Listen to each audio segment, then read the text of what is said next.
There is a fire that was meant to live at the base of a man, and when he stops tending it, he will buy a cheaper flame from anyone who is selling one and call the smoke a life. Seth Cherapak. There is a hunger in a man that does not feel like hunger. It feels like a flatness, a gray that settles over an ordinary day when nothing is wrong and nothing is right, when the work is done and the obligations are met and the body sits there idling, the blood moving but not singing. You know this gray? It is the dead middle of an afternoon in a life that functions perfectly and does not feel like anything. And somewhere just below the navel, low in the body, in the seat the old traditions call the sacral, the seat where a man's fire and appetite and aliveness are supposed to live, there is a restlessness underneath the flatness, a low itch, a hum that wants something and does not know its own name. You have learned 1,000 ways to answer it. This is one of the oldest deceptions running in the world, and I am going to take it apart with you in this hour, all the way down to where it was first installed and all the way out to where it has you now. It is the deception of the Draught, and it is so kind in its first approach that almost no one recognizes it as a deception at all. It does not come as a threat. It comes as a gift. It comes offering to give you back the very aliveness you have been missing, faster than you could ever earn it, on your own schedule, and for a price you will not feel until much later. And it preys on exactly that hum below the navel, that restless seed of fire, which is the thing you must understand first, because the hum is not the enemy. The hum is holy. We will come to why. You reach. That is the whole of it. That is the entire move. You reach for the thing that will make the gray go bright for a little while. For one man, it is the pour at the end of the day, the warmth that spreads from the chest outward and makes the flatness recede. For another, it is the pipe, the vape, the pill that takes the edge off a world that has too many edges. For another, it is the screen, the endless bright river of it, the thumb moving on its own, pulling one more hit of novelty up out of the feed, one more flash of something, anything, that is not this gray. For another, it is the body of a stranger on a screen, summoned in private, used and gone. For another, it is the gym pushed past health into punishment, or the food eaten past hunger into numbness, or the work itself turned into a drug, the next deal, the next win, the next dose of being needed.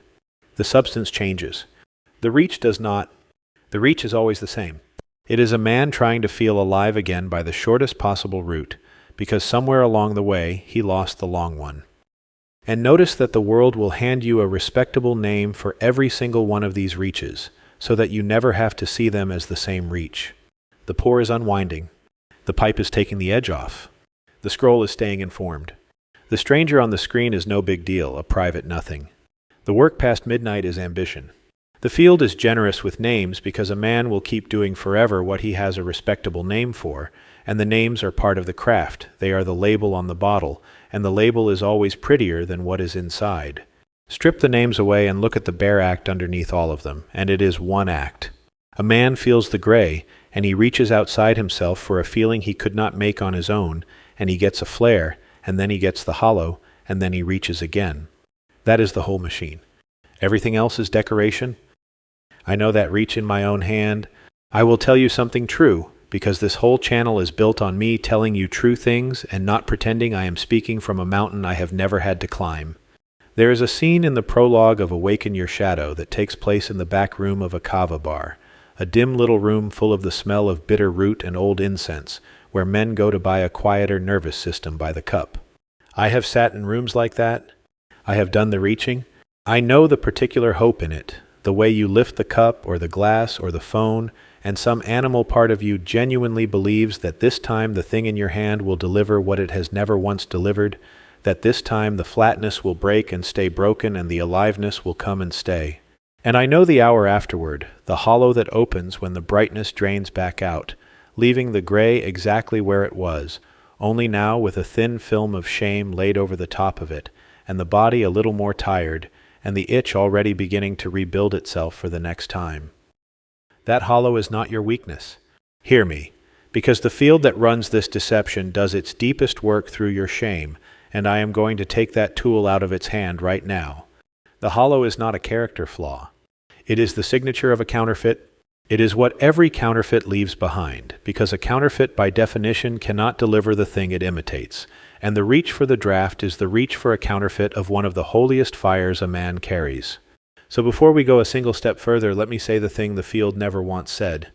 The hunger is good. The ache to feel alive is not the problem. The ache to feel alive is one of the truest things in you. It is only the draught that is the lie. Let me show you where the draught was forged, because like the record, it did not begin with you, and it did not begin with your appetites, and it certainly did not begin with whatever substance or screen you have been blaming for a bondage that is far older than any of them. In the same ancient catalogue we opened in the last hour, the one the Book of Enoch keeps of the arts the Watchers brought down, there is an art that sits very close to the working of metal and the painting of the face, and the old word for it is one you already half know because it survived almost intact into our own language.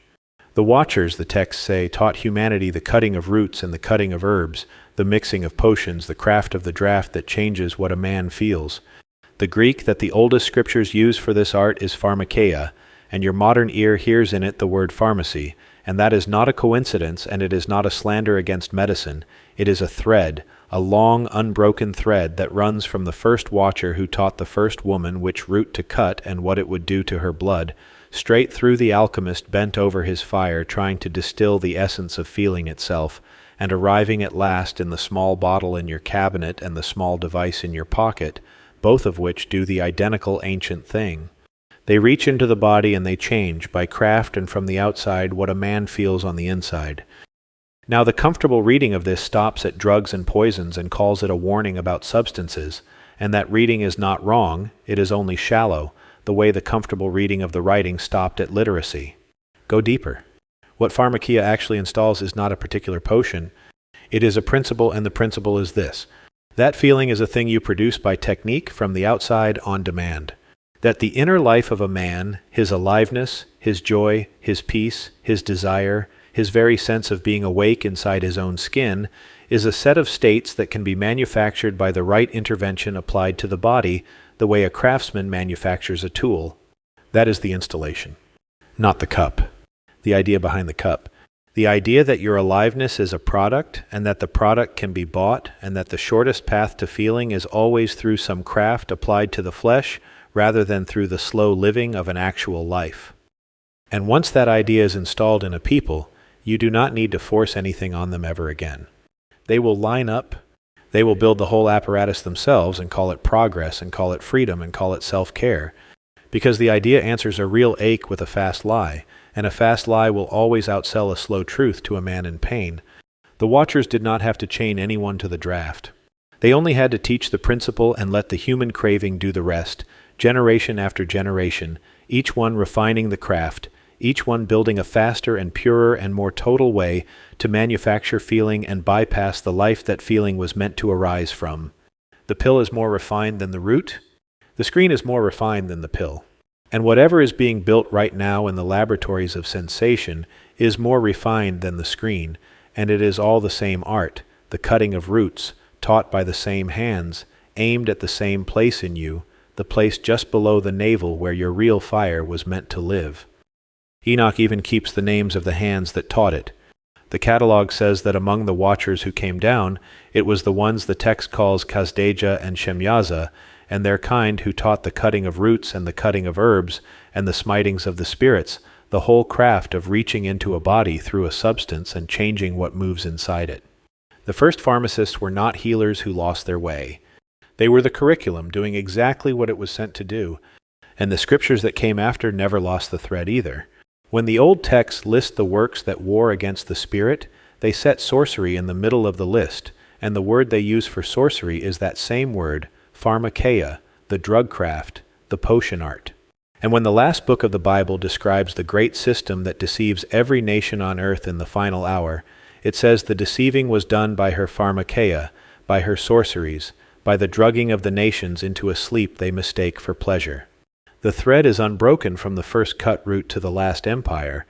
The men who wrote those words were not confused primitives frightened of medicine. They were naming a single ancient technology and tracking it across the whole arc of history, and they were telling you it would be running at full industrial power at the very end, dressed as commerce, dressed as health, dressed as freedom, and harvesting the sleep of a drugged world. There is an inner draft too, and you need to see this one as clearly as you saw the inner ledger, because it is the part that operates even on the days you touch no substance at all and stare at no screen.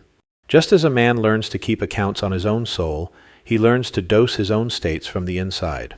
He becomes his own pharmacist of feeling. Watch how you do it. You feel a wave of something rising, some grief, some fear, some plain discomfort that has done nothing wrong except be unpleasant, and before it has even crested, you have already reached inside yourself for a way to change the channel.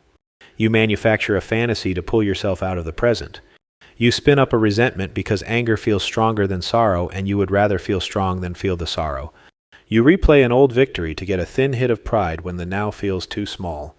You numb yourself with planning, with analysis, with the endless rehearsal of futures that have not arrived. None of these touch a substance. All of them are pharmakeia. All of them are the inner draft, the craft of changing what you feel from the outside of the feeling rather than living through the center of it, and they have trained you so thoroughly that you can no longer simply feel a thing all the way to its natural end. You reach for the dose before the feeling is even finished speaking.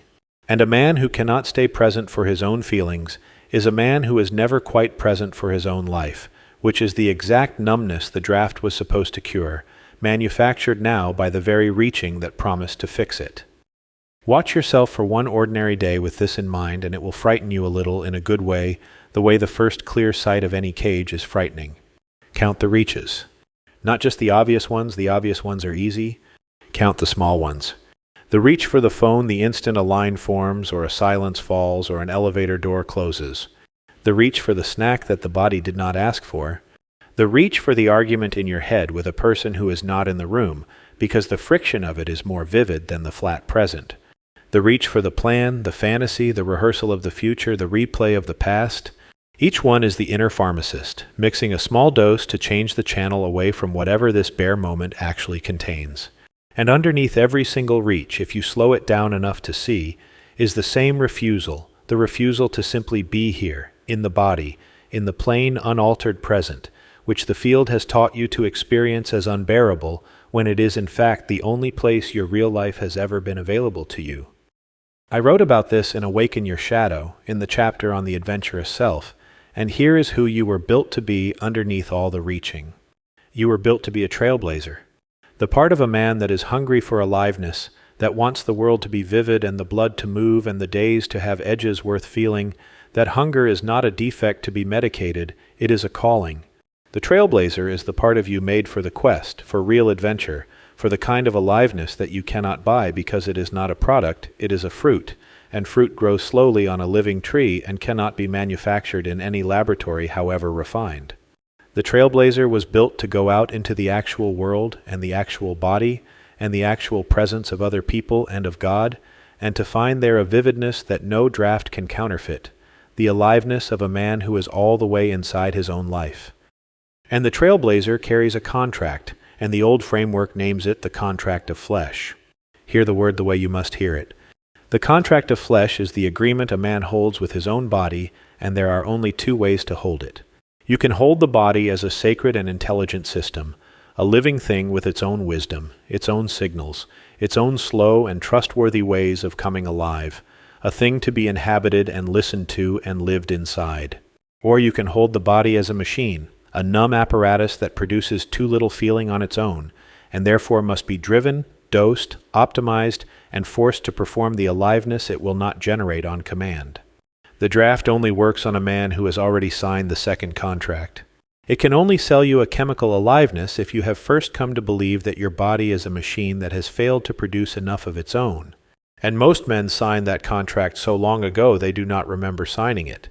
They simply woke up one day relating to their own flesh as a thing to be managed and made to perform, and the moment a man relates to his body that way, the draft becomes not a temptation but a logical necessity, the obvious maintenance routine for a machine that will not otherwise run warm. You signed it somewhere the same way you signed the other, maybe in a boyhood where feeling was dangerous and numbing was survival, where the only way through was to flatten yourself and push the body to perform whatever the room required. Maybe in a culture that handed you the first dose with a wink and called it becoming a man. However it happened, the contract got signed, and the body went from being your home to being your engine, and the engine ran cold, and the draft moved in to keep it turning over, and you have been paying for the fuel ever since, in a currency the contract quietly bills you, which is your capacity to feel anything at all without help. And here is what it cost you, in the body, where every real cost is finally paid. It cost you the sacral, the seat of the trailblazer, the place just below the navel where desire and aliveness and the appetite for the world are meant to live as a warm and self-renewing fire. When that fire is tended rightly, a man wants things in a clean way. He is drawn toward life, toward beauty, toward the body of his wife, toward good work and real risk, and the next ridge worth climbing, and the wanting itself is a pleasure because it is alive and it is his. But under the draft, the sacral does not generate its own warmth anymore. It has been overridden so many times by manufactured fire that it has forgotten how to make its own. So it sits there, that low, restless hum, that itch with no name, a fire pit full of cold ash that only ever lights when something is poured on it from outside. And a man in that condition does not experience himself as numb. He experiences himself as a man with a powerful and ungovernable appetite, because the only time he feels the sacral at all is in the spasm of the reach and the brief flare of the dose. He thinks the craving is his aliveness. The craving is the absence of his aliveness wearing its clothes. And this is the cruelty folded into this one, the same shape of cruelty we found inside the vault. The more a man doses the sacral, the less it can light on its own, and the less it can light on its own, the more he must dose it, so that the very reaching that was meant to restore his fire is the thing steadily extinguishing it. He is paying to put out his own flame and calling the payment pleasure, and he will defend that arrangement, he will guard his counterfeits fiercely, he will arrange his whole life around protecting his access to them, because to a man whose real fire has gone cold, the counterfeit is the only warmth he can still feel, and you do not easily give up the only warmth you can feel, even when some quiet part of you knows it is the very thing that froze you. That is why willpower alone never frees anyone here. You cannot white-knuckle your way out of a counterfeit by sheer refusal, because refusal leaves the sacral cold, and a cold sacral will always eventually reach again. The only thing that frees a man is the return of the real fire, and the real fire returns only one way, which we will come to. Now I have to name the field that runs this deception, and here is the thing I most need you to understand about that power, because the instant I name it your imagination will reach for the wrong picture, a leering thing, a creature of pure appetite, and that picture is the camouflage. The field is not a creature.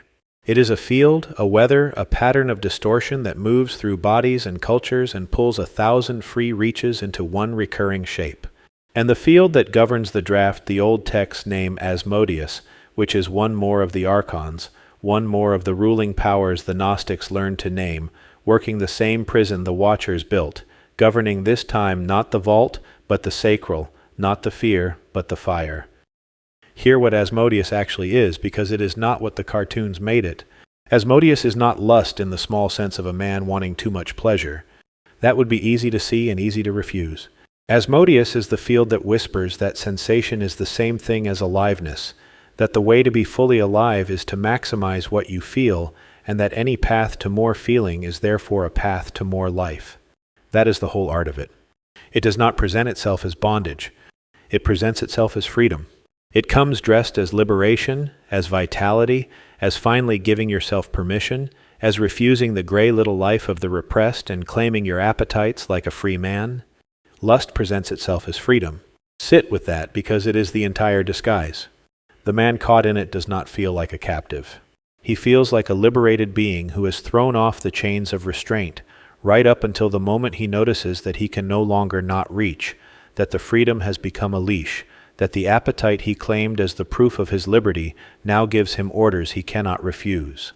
The field gives a man the feeling of freedom while taking the substance of it, which is the cruelest trade in the entire prison, because a man will defend the very thing that is enslaving him as long as it keeps wearing the face of his liberation. And Asmodeus has one more disguise that the others do not, a particular cruelty all its own, because this is the field that has always specialized in the ruin of the bond between a man and a woman. The oldest stories about this power are not stories about a lonely man and his private appetite. They are stories about a marriage bed destroyed, about a union that could not form because something kept feeding on the desire that was meant to bind two people into one and bleeding it off into nowhere. That is the field's signature. It takes the very fire that was designed to draw a man toward true union, toward covenant, toward the building of a home and a family and a love that lasts, and it siphons that fire off into 1,000 counterfeits that lead toward no one and build nothing, until a man has spent the entire fuel supply of his capacity for union on phantoms and arrives at the real thing, the real person, the real chance at love, with the tank empty and the wiring scorched, unable to be moved by the one human being actually standing in front of him. The field does not just steal a man's pleasure, it steals his capacity for communion, which is the thing the pleasure was always pointing toward. And like every field, the relief it offers never arrives and was never designed to arrive, because the hunger it feeds on is the sacral crying out for a real fire, and you cannot light a real fire by pouring on a counterfeit one. So the man reaches and feels the flare and feels the hollow and reads the hollow as a sign that the dose was too small, and reaches again, larger, and feels a smaller flare and a deeper hollow and reaches again, and this is the thing the ancients knew that our age has medicalized and renamed but not improved upon. They called it the abyss that gazes back. You stare into the craving long enough, you feed it long enough, and it develops something like eyes, and it begins to look back into you and to want you the way you thought you wanted it. The escalation is not a side effect. The escalation is the design. A counterfeit must always increase the dose to deliver a diminishing flare, and the field grows fat on exactly that gap, on the ever-widening distance between what you pour in and what you get back, harvesting the difference as your life burns down to keep producing a brightness that gets dimmer every year. A field needs thrones, and Asmodeus has built thrones in our age that would have stunned the watchers who first cut the root, because we have industrialized the manufacture of sensation to a scale no previous century could imagine. Look at them plainly. There is the throne of the feed, the infinite scroll engineered by the most sophisticated minds of our time for the single purpose of delivering an unbroken stream of small sensations, precisely calibrated to keep your thumb moving, a draught with no liquid in it, a pure distillation of the principle itself, feeling on demand with the body removed entirely. There is the throne of the industry that took the oldest hunger of the flesh and turned it into a bottomless catalog of manufactured fantasy, available in the dark, in private, summoning the appearance of the deepest human intimacy while delivering its precise opposite, a man more alone after than before, the sacral spent on a counterfeit so total that it can leave a man unable to be moved by the actual presence of an actual person who actually loves him. There is the throne of the substance, refined and marketed and prescribed and sold on every corner in its legal and illegal forms, the chemical promise that the gray can be edited directly.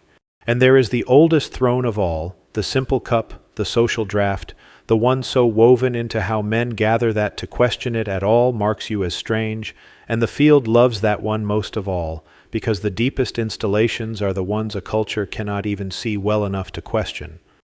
Each of these thrones does the identical thing the first cut root did. It reaches into the flesh and manufactures a feeling, and it trains the man a little more deeply in the founding lie, that his aliveness is a product, that the body is a machine, that the way to feel is to dose. And every reach is a small renewal of his worship, a tired man making his offering at the altar of a field he cannot see, knowing only that the gray lifts for a moment when he reaches, and that it always, always comes back heavier than before. And over the thrones hangs the law that the field would most like to keep hidden, the law of the rising dose, because it is the proof that the whole thing is a counterfeit and not a gift. Anything real can be returned to again and again without demanding more of itself each time. A man can drink the same cup of cold water at the end of every hot day for 50 years, and it will satisfy on the last day exactly as it did on the first, because it is real, because it is meeting a real thirst with a real answer. The draught cannot do that. The draught always demands more to deliver less. The pour that softened the evening becomes the bottle. The image that thrilled becomes a tolerance that needs something harsher to register at all. The scroll that entertained becomes hours that leave only a headache and a vague self-disgust. This is not the user's failure of moderation. It is the counterfeit's nature, written into it from the first cut root, the ever-widening gap between what goes in and what comes back, and the field lives precisely in that gap, feeding on the difference, which is to say, feeding on the man, on his hours, his money, his years, his capacity for the real, all of it burned down to keep producing a flare that grows dimmer no matter how high he piles the fuel.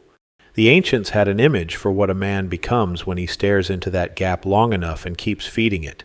They said the abyss begins to gaze back. Feed a craving long enough, and it stops being something you have and becomes something that has you, something with a will and an appetite of its own that now looks out through your eyes and reaches with your hand, so that a man can stand outside himself and watch his own arm reach for the thing he swore last night he was done with, and feel, with horror, that the reaching is no longer entirely his.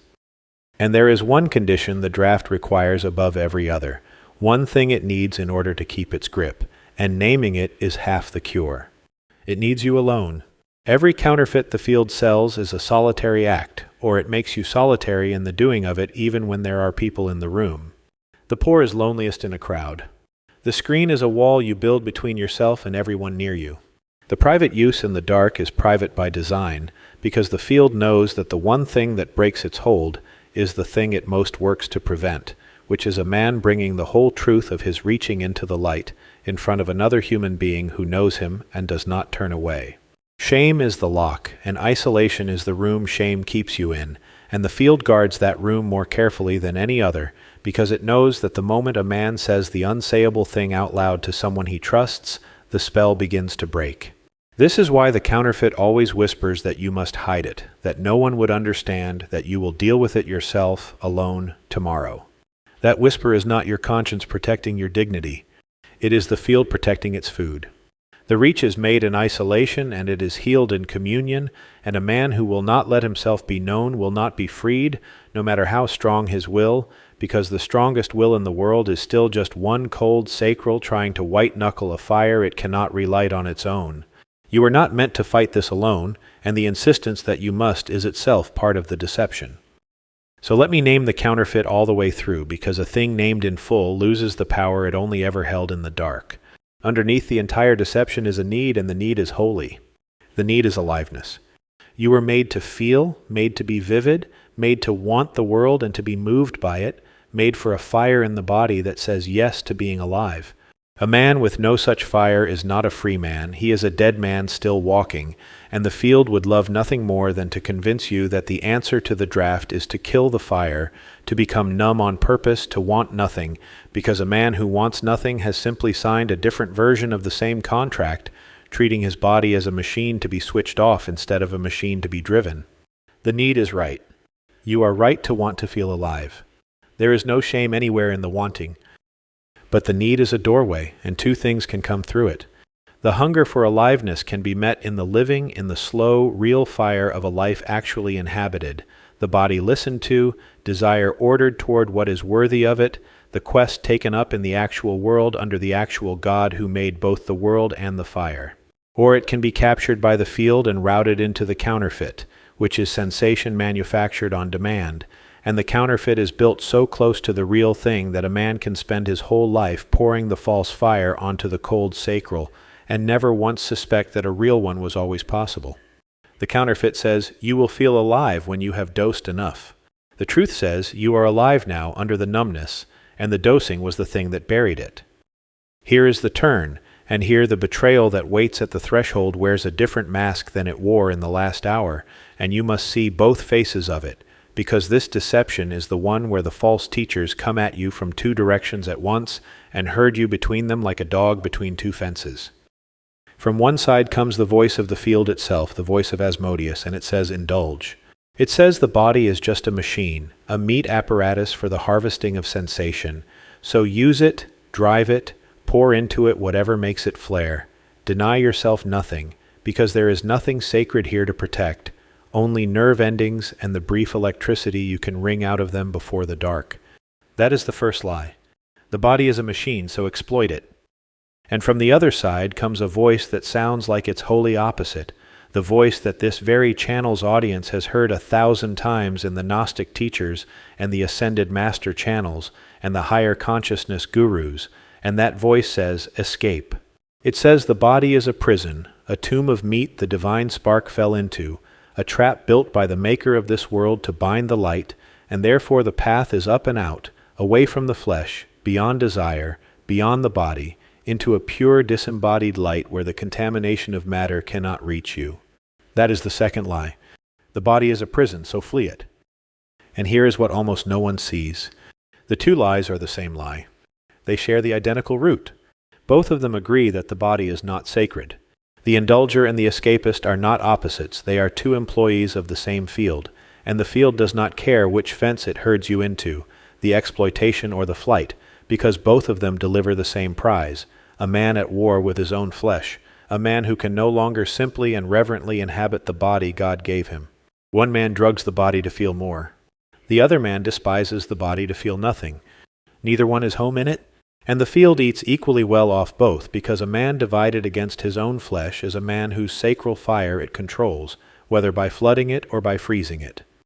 Now hear the truth that breaks both fences at once, because it is the spine of everything I teach, and it is the exact place where this work parts ways with every Gnostic who ever lived. The body is not a machine, and the body is not a prison. The body is sacred. It is the temple, the good and intelligent and God-made dwelling of the soul, and the proof of how sacred it is hangs at the very center of the faith the Gnostic tries to leave behind, because the God who made the body did not despise it, he entered it. He took on flesh. He was born into a body with a sacral fire and a beating heart, and a nervous system that felt every blow, and he did not flee that body at the end. He raised it, and he carried it through death and out the other side, and he kept it. That is the whole scandal that the Gnostic cannot stomach and cannot answer. The source of all light chose flesh, hallowed it, suffered in it, and glorified it forever, and in doing so he settled the question for all time. The body is not the trap. The body is the temple.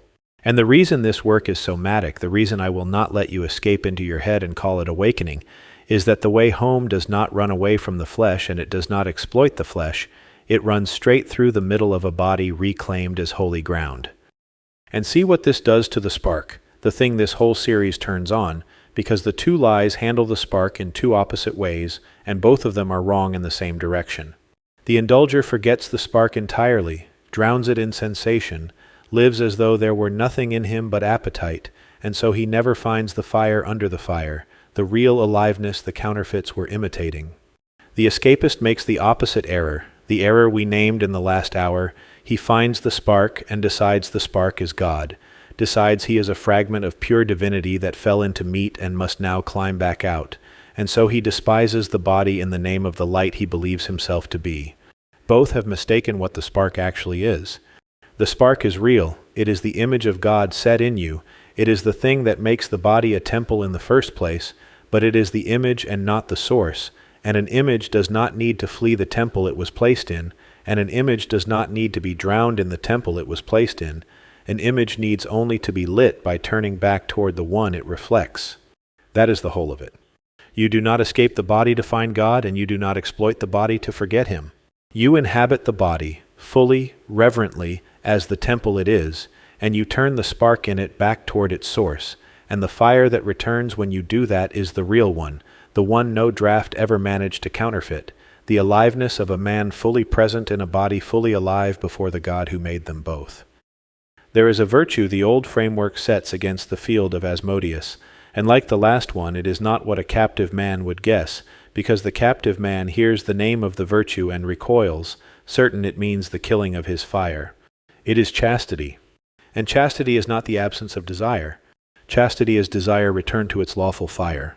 It is the trailblazer's wanting, healed, aimed, and burning clean. The chaste man is not the man who feels nothing. He is the man who feels everything more keenly than the addict ever could, because his sacral is no longer scorched numb by 1,000 counterfeit floods. His fire is his own again, slow and warm and self-renewing, and it draws him toward what is actually worthy of a man, toward real intimacy and real beauty and real risk and real communion, toward the body of the one he is covenanted to, toward the quest that was always his to take. Chastity is the fire brought back under the man instead of the man burned up under the fire. It is the difference between a hearth and a wildfire, the same flame, governed or ungoverned, and the governing is what makes a home possible. The archangel the old framework names over this restoration is Zadkiel, the current of mercy and of holy freedom, and what he governs is precisely this, the liberation of a man not from his fire but from his bondage to the counterfeits of it. I will not leave you with a beautiful idea and an unchanged body, because in this deception above all the unchanged body simply reaches again the moment the video ends. So we put it in the flesh now at the sacral where it lives. Find where you are and put your hand low on your own belly, below the navel, over the cold fire pit, the seat of the trailblazer. The field has trained you to do exactly one thing with that restless hum when it rises, which is to reach outward and pour something on it. We are going to do the opposite. When the hum rises, when the itch with no name starts up just below your hand, do not reach. Stay, lay the hand there and breathe down into it, slow, and simply feel the craving without feeding it and without fleeing it, neither pouring on the false fire nor escaping up into your head to despise the whole thing. Just stay in the body with the unfed hunger and feel what it actually is underneath the story the field tells about it. It will not kill you, though the field has trained you to believe it might. It will rise and it will crest, and if you stay with it without reaching, it will pass, the way every wave passes, and on the other side of it you will feel something the draught has kept from you for years, which is the quiet, self-generated warmth of a sacral that is beginning, slowly, to remember how to make its own fire again. The first time it may give you almost nothing but the raw discomfort of not reaching. That discomfort is the withdrawal of a counterfeit, and it is the exact sensation of a real fire relighting under cold ash. Stay for it. And there will be a moment, you already know its shape, when the reach comes on hard, at its own predictable hour, the hour the craving has owned for years. When that moment comes, do 4 things in order, and do them in the body and not only in the head. First, stop the hand, the way we stopped the reaching hand in the last hour, and put it instead low on your own belly, over the sacral, over the fire pit. Second, name the thing out loud, even alone, even in a whisper. This is the draught, this is the field, this is not my aliveness, this is the counterfeit of it, because the naming pulls it out of the fog where it works best, and into the light where it weakens. Third, breathe down into your own hand, slow, and let the craving rise and crest and stay with it without feeding it and without fleeing it, and feel it begin, even slightly, to be survivable. And fourth, this is the one the field hates most, reach for a real other instead of the counterfeit. Send the message. Make the call. Walk into the room where the people are. Tell one person the truth of the hour you are in. Step out of the solitary loop and into a genuine presence, because the counterfeit cannot survive being shared and the real fire cannot light in isolation. 4 steps. Stop, name, breathe, and turn toward a true other. It will not be smooth and it will not always work, and that is fine. You are not keeping score. There is no ledger here. That was the whole point of the last hour.